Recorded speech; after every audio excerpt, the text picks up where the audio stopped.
योगी जी कौन है? संत हैं। संत एक पीठ के महाराज हैं। वो जैसे रोज सीट पे बैठे तो उनने सबसे पहले अगर किसी की छुट्टी का, वाल्मीकि प्रकोष्ठ की छुट्टी रद्द करने का काम किया तो इस बीजेपी की सरकार ने रद्द करने का काम किया। और ये बीजेपी की सरकार को बनाने का भी काम किसने किया? तो तमाम वाल्मीकि समाज के तमाम लोगों ने, लाखों लोगों ने, करोड़ों लोगों ने बीजेपी की सरकार को बोर देने का काम किया। लेकिन उल्टा इसी सरकार ने, योगी सरकार ने और मोदी सरकार ने वाल्मीकि, कहते हैं कि वाल्मीकि भगवान जी राम की पूजा करते हैं, अयोध्या में राम मंदिर बनाया है। अगर ये किसी की देन है तो वाल्मीकि रामायण लिखते हैं तो ना राम को दर्शाया जाता है ना दिखाई देता। अगर उनकी छुट्टी को महापुरुष दर्शाया गया, क्या बना दिया? उनको महापुरुष बना दिया गया है। वाल्मीकि भगवान जी को इन्होंने छुट्टी रद्द कर दी है, जिसके लिए वाल्मीकि समाज इनका बहुत बहुत इनकी निंदा हम करते हैं। सर, क्या नाम है आपका? जी, मेरा नाम राजेश राज जीवन है और महर्षि वाल्मीकि जनोत्सव समिति का मैं प्रदेश का अध्यक्ष हूँ। और आज जो आपको यहाँ हमने कष्ट दिया है क्योंकि महर्षि वाल्मीकि जनोत्सव समिति के द्वारा 1 महीने लगातार हम जन जागरण वाल्मीकि भगवान जी करते हैं, क्योंकि 17 अक्टूबर को एक विशाल शोभा यात्रा निकलने के लिए जा रही है। मेरे संग बैठे हुए हैं मेले के अध्यक्ष भाई सुनील चौहान जी हैं और दूसरे मेरे मेले के मुख्य सलाहकार साहब शिषपाल वाल्मीकि जी बैठे हुए हैं। क्योंकि वाल्मीकि जी त्रिलोक में गाजत भाई अनंत, वाल्मीकि जी त्रिलोक में गाजत भाई अनंत, ब्रह्मा विष्णु पुकारते प्रकट हुए गोविंद, 4 वर्ण घर घर पूजा, वाल्मीकि न देव दूजा, कर कृपया दीजिए स्वामी वाल्मीकि अंतर्यामी। कल विजयदशमी का पर्व था और असत्य पर सत्य की जीत हुई थी। अगर महर्षि वाल्मीकि भगवान जी रामायण ना लिखते तो विजयदशमी का पर्व नहीं बना रहे होते, ना हम दीपावली का पर्व बना रहे होते। तो वाल्मीकि भगवान जी की देन है आज जो हम सब लोग पर्व बना रहे हैं। और वाल्मीकि शोभा यात्रा की तैयारी पूर्ण रूप से अब पूरी हो चुकी है। इस शोभा यात्रा के अंदर भव्य ऐतिहासिक हमारी शोभा यात्रा निकलने जा रही है, जिसमें 31 बैंड होंगे, 75 से अधिक हमारी झांकियां इसमें शामिल होंगी और हर तरह की इसमें झांकियां होंगी। हमारे जो उद्घाटनकर्ता होंगे, क्योंकि दलितों के, पीड़ितों के हमारे जो नेता हैं, गरीबों के नेता हैं, आदरणीय रामजी लाल सुमन जी जो राष्ट्रीय समाजवादी पार्टी के राष्ट्रीय महासचिव हैं, राज्यसभा के मेंबर हैं, वो 17 तारीख को शाम 7:05 बजे करीब शीशापाड़ा वाल्मीकि बस्ती में, जो विशाल वाल्मीकि बस्ती है, वहाँ पर मेले का शुभारंभ करेंगे, फीताकाटी करेंगे, जिसमें मुख्य अतिथि के रूप में हमारे अलीगढ़ के डॉक्टर संजय भार्गव जी इसमें मुख्य अतिथि के रूप में होंगे। और इस उद्घाटन करने से पहले एक वहाँ महोत्सव का कार्यक्रम होगा, जिसमें आदरणीय रामजी लाल सुमन जी का नागरिक वंदन किया जाएगा। मेला कमेटी के जो पदाधिकारी हैं और समाज के जो सम्मानित बुद्धिजीव हैं, उनका भी मेला कमेटी, शोभा यात्रा कमेटी, उनका भी सम्मान, अभिनंदन, वंदन करेगी। जो कि मेला जो हमारा शीशापाड़े से निकलेगा, माऊ महंजा, पत्थर की बाजार, मीरल की प्याओ, भपरा रोड, अप्सरा रोड, पुराना bus stand, GT road, Dubey पड़ाव चौड़ाया, DS कॉलेज, आपने रामलीला मैदान होते हुए प्राचीन मंदिर अचल ताल पे वाल्मीकि मंदिर पर समापन होगा। इस बार सर क्या विशेष होने वाला है? विशेष ये है कि 1 महीने लगातार हमारा कार्यक्रम चल रहा है। इस कार्यक्रम में विशेष रूप से हम लोगों ने जो वाल्मीकि समाज के जो शिक्षित बच्चे थे, मेला शोभा यात्रा कमेटी ने उनको सम्मान प्रस्तुत करने का काम किया। मेला कमेटी ने वृक्षारोपण का कार्यक्रम किया। निर्धन असहाय लोगों को भोजन कराने का भी मेला कमेटी ने काम किया। मेला कमेटी ने रक्तदान शिविर भी मेला कमेटी ने लगाए। अन्य विभिन्न कार्यक्रम जो सम्मानित वाल्मीकि समाज के नाम को रोशन कर रहे बुजुर्गों ने, जो अच्छी पोस्टों पे थे, जो रिटायरमेंट हो गए हैं, उन लोगों को मेला कमेटी ने सम्मान देने का काम किया। और मेला कमेटी में एक चीज और है कि मेला कमेटी, इसमें आप देखेंगे 17 तारीख को हजारों की संख्या में आपको देखेंगे कि माताएं, बहनें, बुजुर्ग हैं, आपको सड़कों पे दिखाई देंगे। क्योंकि वाल्मीकि भगवान जी केवल वाल्मीकि समाज के वाल्मीकि भगवान नहीं थे। वाल्मीकि भगवान जी हिंदुओं के, अगर सबसे बड़े मान देखा जाए, हिंदुओं के रक्षक कोई थे तो वाल्मीकि भगवान जी थे। गर्भवती सीता माँ को जो घर से बाहर निकाल दिया था, गर्भवती सीता माँ को अगर इस संसार में किसी ऋषि ने, किसी भगवान ने उनकी सुरक्षा उनकी किसी ने की तो महर्षि वाल्मीकि भगवान जी ने की। लवकुश का पालन किसी ने किया तो महर्षि वाल्मीकि भगवान जी ने किया। आप रामायण के अंदर देखेंगे भाई के प्रति भाई का क्या कर्तव्य होना चाहिए, पत्नी का पति के प्रति क्या कर्तव्य होना चाहिए, बाप का बेटे के प्रति और बेटे का बाप के प्रति क्या कर्तव्य होना चाहिए, राजा का प्रजा के प्रति और प्रजा का राजा के प्रति क्या कर्तव्य होना चाहिए। ये सब जितने भी सामाजिक हमारी गतिविधि हैं, सामाजिक संस्कार हैं, अगर ये किसी में दर्शाए गए हैं तो महर्षि वाल्मीकि भगवान जी में दर्शाए गए हैं, रामायण में दर्शाए गए हैं। और ये वाल्मीकि भगवान जी रामायण की रचना ना करते तो कोई भी संसार का व्यक्ति राजा राम को केवल राजा के नाम पर जान पाता। अगर भगवान के रूप में कोई जन्माने वाले इस संसार में कोई प्रकट हुए तो महर्षि वाल्मीकि भगवान जी प्रकट हुए। वाह से वल्ला बब्बा बम पहचान लो, ला से लल्ला तिस पे लीन, का से कक्का तू ही है, माँ से मम्मा तू ही स्वरूप। तो वाल्मीकि भगवान कड़कड़ में हैं और जितने भी हिंदू समाज के लोग हैं इन सबको भी वाल्मीकि भगवान जी की जयंती को बड़े उत्साह, बड़े उमंग के साथ, होश और उल्लास के साथ मनाना चाहिए। जैसा कि सर आपने इतना सुंदर व्याख्यान किया कि वाल्मीकि भगवान के बारे में, उस समय जाति प्रथा थी कि आज के दौर में इस वर्तमान सरकार में ऐसा कुछ देखने को मिल रहा है? मैंने बिल्कुल मिल रहा है, क्योंकि जब से उत्तर प्रदेश के अंदर 2017 से वाल्मीकि बीजेपी की सरकार आई है तभी से देखने को मिल रहा है। इंडिया गठबंधन के लोग कहते हैं कि दलितों पर टारगेट किया जा रहा है, दलितों पर अत्याचार किया जा रहा है। क्या लग रहा है आपको वर्तमान सरकार में ऐसा हो रहा है? जी आप देख रही हैं कितनी घटना हो रही है। अमेठी की घटना हो, रामपुर की घटना हो, उन्नाव की घटना हो, हाथरस की घटना हो, ये एक घटना नहीं है।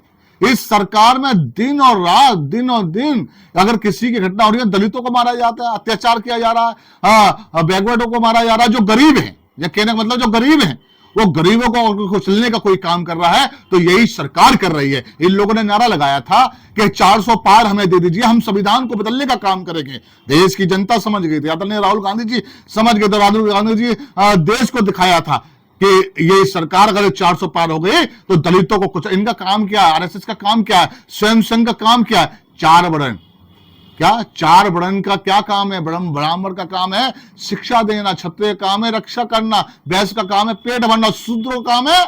बाबा साहब के अम्बेडकर जी ने अगर संविधान ना लिखा होता तो आज भी हड़िया टांग के हम लोग चल रहे होते, अपनी बात को ना कह रहे होते, आज भी हमारे अच्छे मकान ना होते। ये लोग वही चीज लेके आना चाह रहे हैं कि अभी ये जो बाबा साहब के संविधान के तहत जो हमको सरकारी नौकरियां मिल गई हैं, जो हम पढ़ गए, लिख गए, आगे बढ़ गए, हमारे बच्चे पढ़ रहे हैं, आज हम घर से, परिवार से, हर स्थिति से मजबूत हैं, हमारे मिल और कारखाने अधिकारी हैं, ये लोग ये चाह रहे हैं दोबारा से इनके हाथ में कटोरा दे दिया जाए, दोबारा से ये लोग, दलित समाज के लोग दोबारा से हमारी गुलामी करें। मैं पूछना चाहता हूं प्राइवेटाइजेशन का क्या काम है? इनने प्राइवेटाइजेशन का काम किया, इनने रोजगार देने का काम नहीं किया। उन्होंने सबको उनको मालूम है आरक्षण को हम समाप्त नहीं कर सकते हैं। जितने भी सरकारी योजनाएं हैं, जितनी सरकारी संस्थाएं हैं, उनको प्राइवेट कर दी जाए। जब प्राइवेट हो जाएंगी तो ऑटोमेटिक उनको सरकारी नौकरियां नहीं मिलेंगी। सर इंडिया गठबंधन के लोग कहते हैं कि आरक्षण खतरे में है, संविधान खतरे में, क्या लगता है आपको सर ऐसा है कि? बिल्कुल सच्चाई है भाई साहब, आरक्षण खतरे में। इन्हें 400 सीट की मांग की थी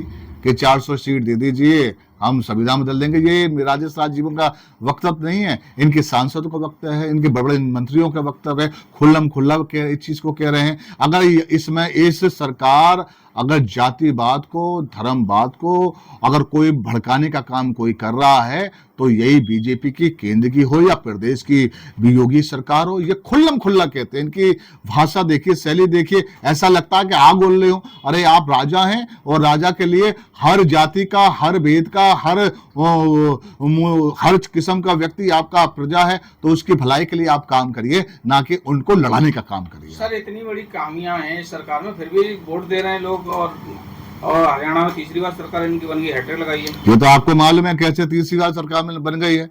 ये हरियाणा सरकार जो कि 1 साल तक किसान दिल्ली बॉर्डर में बैठे हुए थे, ये किसान कैसे भूल जाएंगे? ये किसान को आतंकवादी किसी ने कहा था तो यही बीजेपी की सरकार ने कहा था। यही किसान के आंदोलन में 700 से अधिक किसान शहीद हो गए थे। हाँ, ये लोग कैसे भूल जाएंगे? सबको मालूम है कि इन लोगों ने कई घंटे तक काउंटिंग बंद कराई है।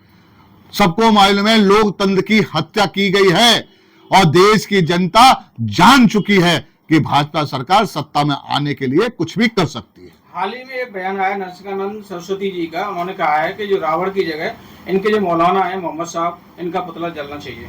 अब क्या किया जाए? जो भारत का नारा क्या था? हिंदू, मुस्लिम, सिख, ईसाई आपस में है भाई भाई। ये हर जात के, हर धर्म के लोग यहाँ पर रहते हैं। आज सोने की चिड़िया भारत को कहते हैं, लेकिन जब से ये बीजेपी की सरकार आई है मारने का काम कर रही है भाई। ऐसे लोगों को ही सरकार को उठाकर जेलों में बंद करना चाहिए, एनएसए लगाने चाहिए। और मैं तो यहां तक कहता हूं इन लोगों को खुले में नहीं घूमने चाहिए, इनको जेल में होना चाहिए। इन लोगों को हाल ही में जयप्रकाश नारायण की मूर्ति पर सुप्रीमो अखिलेश यादव को माल्यार्पण नहीं करने दिया, क्या कहेंगे? क्या यार भाई, महापुरुष हैं, जिन्होंने अंधकार में ज्योति देने का काम किया है। अम्बेडकर जी हैं, फूलिये जी हैं, तमाम ऐसे महापुरुष हैं। अरे उनकी जयंती है तो क्यों नहीं देने जा रहे? इसका कारण क्या भाई? आप डरते हैं। आप कहते हैं जो दलित समाज है, जो बैकवर्ड समाज है, पीड़ित समाज है, वो अपने महापुरुषों की जयंती में फूल अर्पित न कर पाए। बड़ी शर्म की बात है। ये लोग डर गए हैं। और 22-27 में देखना, उत्तर प्रदेश की जनता बड़े वो समझदार जनता है। जैसे इंडिया गठबंधन में यहां पर सुप्रसाद उत्तर प्रदेश में कर दिया था, उसी प्रकार से 27 में भी इस भाजपा की सरकार को उत्तर प्रदेश में सुप्रसाद करेगी ये जनता। देश के प्रथम नागरिक राष्ट्रपति को राम मंदिर में शिलान्यास में नहीं बुलाया गया, प्राण प्रतिष्ठा हुई उस समय नहीं बुलाया गया, और संसद भवन का उद्घाटन हुआ उस समय नहीं बुलाया गया। क्या कहना चाहेंगे? देखिए ये इससे क्या होता है? इससे उजागर होता है, उससे इनकी मंशा उजागर होती है। ये कहते हैं सबका साथ सबका विकास।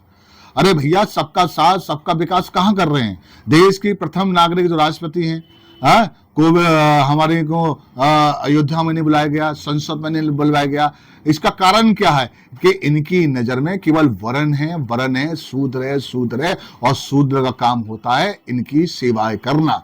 ये केवल इनके दिमाग में ये सब चीजें हैं। लेकिन अगर प्यार का पैगाम, अगर एकता का पैगाम, अगर भाईचारे का पैगाम अगर पहुंचाने का कोई काम कर रहा है तो हम बड़े गर्व के साथ कह सकते हैं कि राहुल गांधी जी पहुंचाने का काम कर रहे हैं। आज देश के अंदर हजारों किलोमीटर की पदयात्रा की। आज देश के अंदर हिंदू हो, मुसलमान हो, सिख हो, ईसाई हो, हर व्यक्ति से मिलने का काम किया।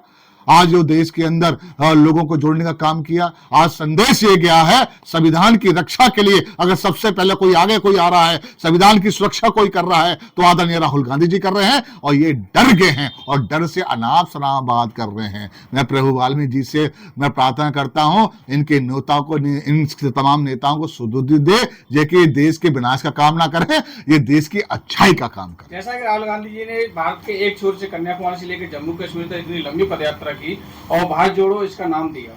बीजेपी लोगों ने कटाक्ष किया कि भारत टूटा ही कहां था कि भारत जोड़ो का नाम भारत को जोड़ने के लिए निकले थे राहुल गांधी जी। ये अनाप शनाप बात कर रहे हैं। ये आदरणीय हमारे प्रधानमंत्री जी रैलियों में कहते हैं कि आपको कब्रिस्तान चाहिए या आपको शमशान चाहिए। क्या इस तरह की बात? ये तोड़ने की बात कौन कर रहा है? ये बीजेपी के लोग ही तोड़ने की बात कर। अगर महा झूठा कोई है, क्या अगर महा झूठा कोई है तो बीजेपी की सरकार है। ये मोदी हमारे प्रधानमंत्री महा झूठे, बीजेपी के तमाम लोग झूठे। तो इन झूठों की बात आप करोगे? इन्हें बिहार में पैकेज देने की बात किया था, कितना चाहिए? 10,000 करोड़, 20,000 करोड़, लाख करोड़, 1 रुपए भी बिहार की सरकार में नहीं दिया। उसी प्रकार से जितने भी सरकार है उनको पैसे देने का काम नहीं कर रहे। ये तो इनका काम है कि कैसे बिजली के कलेक्शन, कैसे बिजली के मीटर बढ़ा दिया जाए, कैसे महंगाई को बढ़ा दिया जाए। आज अंतर्राष्ट्रीय बाजार में कच्चे तेल की कीमत क्या है? बस 0/0। क्यों नहीं बढ़ा रहे हैं? अभी जेब को भरने का काम कर रहे हैं, दोपतियों जेब का भरने का काम कर रहे हैं। आज महंगाई चरम सीमा पे है। आज बिजली जो गरीब, जो कांग्रेस की सरकार थी तो बिजली का बिल कितना था? 200-250 रुपए। आज कितना आ रहा है? 2,500 रुपए आ रहा है। भैया कोई कहने वाला नहीं है। गुंडागर्दी की सरकार चल रही है और देश की सरकार ने समझ लिया, देश की जनता ने समझ लिया, आने वाले समय में उनको उखाड़ के फेंकने का काम। आपसे बिल्कुल अंतिम सवाल रहेगा। लोकसभा के दौरान प्रधानमंत्री जी ने कहा था कि यदि कांग्रेस की सरकार आई तो आपकी बहन बेटियों का मंगलसूत्र छीन लिया जाएगा। क्या किया जाए? आदरणीय प्रधानमंत्री जी, मैं ये कह सकता हूँ, ईश्वर, अल्लाह, रहीम, गुरु नानक, वाल्मीकि भगवान जी इन्हें सुदबुद्धि दे। आप प्रधानमंत्री हैं, देश की जनता को भलाई का काम करें, रोजगार दिलाएं, बेरोजगार को रोजगार दिलाएं, घर में जिनको रोटी नहीं है खाना दें, महंगाई कम करें। बस मैं ये कहना चाहता हूँ, इनको सुदबुद्धि मिलनी चाहिए।